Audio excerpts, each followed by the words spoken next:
Welcome to கல்லாப்படி Tamil. இனி நம்ம பார்க்க போகிற காணொளி, அதாவது நம்ம சேனலில் இது வரைக்கும் வந்து பார்த்தீங்கன்னா நேரடி கன்னட படத்தை திரை விமர்சனம் பண்ணதே இல்லை. இன்றைக்கி தான் ஃபஸ்ட் டைம் வந்து ஒரு நேரடி கன்னட மூவியை நம்ம திரை விமர்சனம் பண்ண போகிறோம். அதாவது இந்த திரைப்படம் வந்து கன்னடத்தில் வந்து நவம்பர் 21 இந்த திரைப்படம் ரிலீஸ் ஆச்சு. இந்த திரைப்படம் தமிழில் வந்து பிரம்மாண்டமாக வந்து டப்பிங் பண்ணி ரிலீஸ் பண்ண போகிறாங்க. ஒன்று பிரம்மாண்டமாக தமிழில் வந்து டப்பிங் பண்ணி ரிலீஸ் பண்ண போகிறாங்க, இல்லை இந்த திரைப்படத்தை வந்து ரீமேக் பண்ணதுக்கு உண்டான ஐடியா எல்லாத்தையும் வந்து அதுக்கு உண்டான ஒர்க் எல்லாம் பண்ணியிருக்காங்க. அதுக்கு முன்னாடி இந்த திரைப்படத்தை வந்து நம்மள மாதிரி ஒரு ஃப்ரெண்ட்ஸுங்களுக்கு மீடியாவுக்கு இந்த திரைப்படத்தை வந்து போட்டு காட்டணுன்ட்டு டைரக்டர், தயாரிப்பாளர் எல்லாமே வந்து இந்த ஷோஸை வந்து போட்டு காட்டியிருக்காங்க. அதில் வந்து நம்ம ஃப்ரெண்ட் வந்து ரஃபிக் வந்து என்ன பண்ணியிருக்காரு, நம்ம இன்வைட் பண்ணார். இந்த திரைப்படத்தை வந்து நான் போய் பார்த்தேன். இந்த திரைப்படத்தை பற்றி நான் உங்களுக்கு இப்போ சொல்கிறேன்.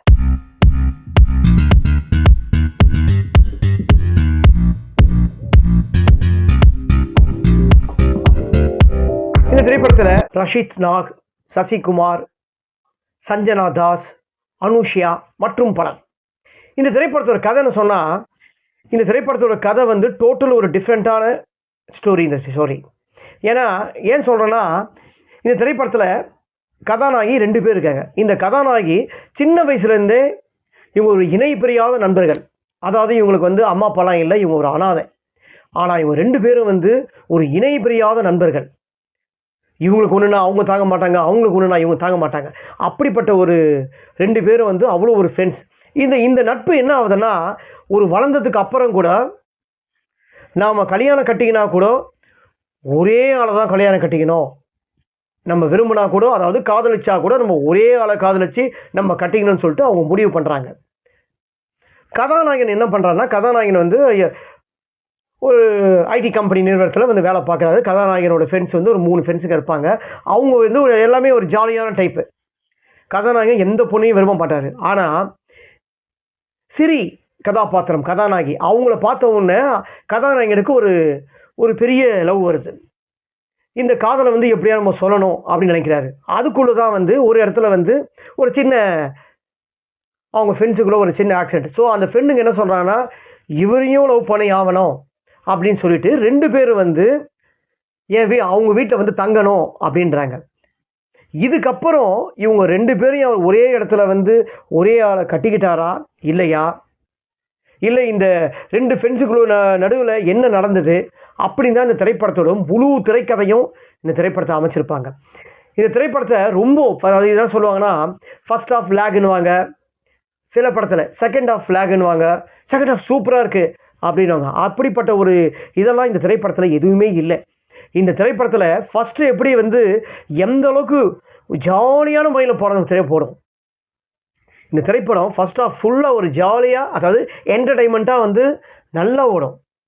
செகண்ட் ஆஃப் சேம் அதே டெப்த்லேயே ஸ்பீடாக ஓடும், ஜாலியாக ஓடும். ஆனால் ஜாலியாக ஓடினாலும் இந்த படத்துக்கு உண்டான எமோஷன் டச் இந்த திரைப்படத்தில் வந்து செகண்ட் ஆஃப் அதிகமாகவே இருக்கும். ஏன்னா 2K கிட்ஸ் பார்க்கலாமா, இல்லை மற்றவங்க பார்க்கலாமா அப்படிலாம் இல்லை. இந்த திரைப்படத்தில் வந்து எல்லா ஆடியன்ஸுக்கும் வந்து இந்த திரைப்படம் வந்து ஒரு செட் ஆகும். அப்படிப்பட்ட ஒரு திரைப்படம் தான் இந்த திரைப்படத்தில். பேப்பர் ஒர்க், அதாவது ரைட்டிங் ஒர்க் வந்து அந்தளவுக்கு பிரமாதமாக பண்ணியிருக்காரு. இந்த திரைப்படத்தை நான் பார்க்கும்போது ஒரு நல்ல திரைப்படத்துக்கு மொழி தேவையில்லை, ஓகேங்களா? ஸோ எந்த மொழி திரைப்படமாக இருந்தாலும் நம்ம அந்த திரைப்படத்தை நம்ம ஆடியன்ஸுக்கு எல்லாமே பார்ப்பாங்க. இந்த ஆர்டிஸ்ட் நடிச்சிருந்தாலும் சரி, பெரிய ஆர்டிஸ்ட் நடிச்சிருந்தாலும் சரி, ரைட்டிங் ஒர்க் பிரமாதமாக இருந்தாங்கன்னா எந்த திரைப்படமாக இருந்தாலும் சரி, எந்த மொழியாக இருந்தாலும் நம்ம ஆடியன்ஸ் வந்து பார்த்துட்டு அந்த திரைப்படத்துக்கு வரவேற்பு கொடுப்பாங்க. உதாரணத்துக்கு சொல்லணும்னா வைஜெயந்தி ஐபிஎஸ், இதுதான்டா போலீஸ், எவனாக இருந்தால் எனக்கென்ன, போலீஸ் லாக்அப், இந்த மாதிரி திரைப்படங்கள்லாம் டப்பிங் படம், அதாவது மொழிமாற்ற திரைப்படம். அந்த மாதிரி திரைப்படத்துக்கெல்லாம் நம்ம ஆடியன்ஸ் வந்து விழுந்து ஆதரவு கொடுத்தாங்க. இந்த திரைப்படம் எல்லா காலகட்டத்திலையும் ஒரு பொருந்தமான திரைப்படம் இந்த திரைப்படம். அதாவது இந்த திரைப்படத்தோட நேமே உங்கள்கிட்ட சொல்லியிருக்க மாட்டேன்னு நினைக்கிறேன். ஏன்னா நேம் வந்து கங்க்ராச்சுலேஷன்ஸ் பிரதர், அதாவது வாழ்த்துக்கள் ப்ரோ, வாழ்த்துக்கள் தம்பி அப்படி கூட சொல்லிக்கலாம், சுத்தமான தமிழில் சொல்லலாம். அந்த மாதிரி திரைப்படம் தான் இந்த திரைப்படம். ஏன் சொல்கிறேன்னா, நட்புக்கு எடுத்துக்காட்டு திரைப்படம் எத்தனோ திரைப்படம் வந்திருக்கும். ஆனால் இந்த மாதிரி திரைப்படம் வந்து நட்புக்கு எடுத்துக்காட்டுற திரைப்படம் கண்டிப்பாக இந்த மாதிரி திரைப்படம் எதுவுமே வந்திருக்காது. அப்படிப்பட்ட ஒரு நல்ல திரைப்படம் தான் இந்த திரைப்படம். இந்த திரைப்படத்தில் எல்லாரும் வந்து ஒரே கதாநாயகனை 2 பேரும் வந்து கல்யாணம் கட்டிக்கணும்னு நினைப்பாங்க. ஆனால் லாஸ்ட்டில் இருக்கிற கிளைமேக்ஸ் எப்படி இந்த திரைப்படத்தை ஒவ்வொருத்தரும் பார்க்கும்போது, ஏன்னா ஒரு ஜாலியான மூவி, எமோஷன் டச் எல்லாமே இருக்கும். ஏன்னா கதாநாயகனுக்கு ஒரு ஃப்ளாஷ்பேக் இருக்குது. அந்த ஃப்ளாஷ்பேக்குக்கும் நம்ம கண்ணன் தனி வந்துடும். ஸோ இவங்க நட்பு வந்து வளர்ந்ததுக்கப்புறம் கூட வந்து இவங்க பேசலைன்னா அவங்கக்கிட்ட இருக்கிற ஒரு துடிப்பு, ஒரு நிமிஷம் பேசாமல் போயிட்ட உடனே அவங்களால கதாநாயகியால் தாக்க முடியல, பதட்டம். அப்படிப்பட்ட ஒரு ஆக்ஷன்ஸ்லாம் இதில் இந்த திரைப்படத்தை காட்டிப்பாங்க. கதாநாயகன் அதை பார்த்துட்டு கண் கலங்குறாரு. இப்படிப்பட்ட ஒரு 2 பேருக்குள்ளே இருக்கிற இதை இவங்களை எப்படி வந்து நான் ஒருத்தனை தான் லவ் பண்ணேன் அப்படின்னால எப்படி சொல்ல முடியும்னு கதாநாயகனுக்குள்ளே இருக்கிற ஒரு பதட்டம், ஒரு ஃபீலிங், அந்த ஃபீலிங் இந்த திரைப்படத்தில் இருக்கும். ஆனால் கிளைமேக்ஸ் என்ன ஆச்சு? திரைப்படத்தில் கிளைமேக்ஸ் ஒரு புதுமையான கிளைமேக்ஸ். எந்த ஒரு திரைப்படத்திலையும் இந்த மாதிரி ஒரு கிளைமேக்ஸை பார்த்தே இருக்க மாட்டாங்க. அதனால தான் இந்த படத்தோட டைரக்டர், ரைட்டர், தயாரிப்பாளர் எல்லாருமே இந்த திரைப்படத்தை வந்து தமிழில் எப்படியாவது கொண்டு போகணும், அது ரீமேக் ஆகட்டும். இந்த திரைப்படத்தை எனக்கு தெரிஞ்சு தனிப்பட்ட முறையில் என்னோட கருத்து, இந்த படம் ரீமேக் பண்ண வேணாம். ஏன்னா இந்த திரைப்படத்தில் ஃபின் சப்போர்ட்டிங் ரோல் ஆகட்டும், கதாநாயகன் ஆகட்டும், டைரக்டர், பேக்ரவுண்ட் இசை, சினிமா ஃபோட்டோகிராஃபர், எடிட்டர் எல்லாமே வந்து திரைப்படத்தில் ரொம்ப பக்காவாக அமைஞ்சிருக்கு. ஏன்னா எந்த திரைப்படத்துலையும் ஏதாவது ஒன்று குறை இருக்கும், இந்த திரைப்படத்தில் வந்து அந்தளவுக்கு குறையே இல்லாத அளவுக்கு இருக்குது. ஸோ அப்படிப்பட்ட திரைப்படத்தை டப்பிங் பண்ணியே ரிலீஸ் பண்ணால் ரொம்பவே பெட்டராக இருக்கும். ஓகேங்களா? இது என்னோட தனிப்பட்ட முறையில் கருத்து. இந்த வீடியோவை அவங்க எல்லாரும் பார்க்கும்போது கண்டிப்பாக அவங்களுக்கும் இது வந்து நல்லாவே தோணும். அதாவது ஏன் சொல்கிறேன்னா, எந்த காலகட்டத்திலையும் யாராக இருந்தாலும் நட்பு வந்து ரொம்ப நேசிக்கிறவங்க இந்த திரைப்படத்தை வந்து யாருமே சொல்ல மாட்டாங்க. ஏன்னா எல்லா காலகட்டத்திலையும் நட்பு ஒன்று தான். ஏன்னா ரத்தம் சம்மந்தப்பட்டது, அதாவது ரிலேஷன்ஷிப் வர்றது வந்து பாசம் வந்து அது நமக்கு ஒரு பெருசாக தெரியாது. ஆனால் எந்த விதமான ரத்தம் சம்மந்தமும் இல்லாத வர்றது தான் நட்பு. அந்த நட்பு ரொம்ப அழகாக காட்டியிருக்காங்க. நம்மளாம் வந்து அழுதுருவோம் அந்த கிளைமேக்ஸ் பார்க்கும்போதெல்லாம். அப்படிப்பட்ட ஒரு டிஃப்ரெண்ட்டான ஸ்க்ரீன் பிளே.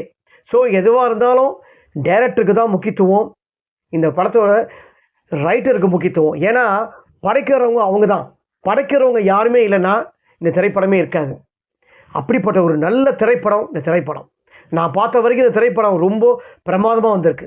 இந்த திரைப்படத்தோட தயாரிப்பு பிரசாந்த், இந்த படத்தோட ரைட்டர் ஹரி சந்தோஷ், இந்த படத்தோட இசை பேக்ரவுண்ட் மியூசிக்லாம் பிரமாதமாக இருக்குது. இந்த படத்தோட இசை எம்பி துரு, இந்த படத்தோட டைரக்டர் பிரதாப் கந்தர்வா. இந்த திரைப்படம் தமிழில் வந்து கண்டிப்பாக ரிலீஸ் ஆகும். இந்த திரைப்படத்தை ஒவ்வொருத்தரும் பார்த்துட்டு எல்லா ஆடியன்ஸும் நட்புக்கு எடுத்துக்காட்டாக இருப்பாங்க. இந்த திரைப்படத்தை கிளைமேக்ஸை பார்த்துட்டு எல்லோரும் வெளியில் வரும்போது டிஃப்ரெண்ட்டான கிளைமேக்ஸ்ன்னு சொல்லுவாங்க. டிஃப்ரெண்ட்டாக எல்லோரும் ஒவ்வொருத்தரும் எந்த ஆடியன்ஸாக இருந்தாலும் அழுதுகிட்டு வெளியே வருவாங்க. Please subscribe our new channel GALLAPETTI Tamil.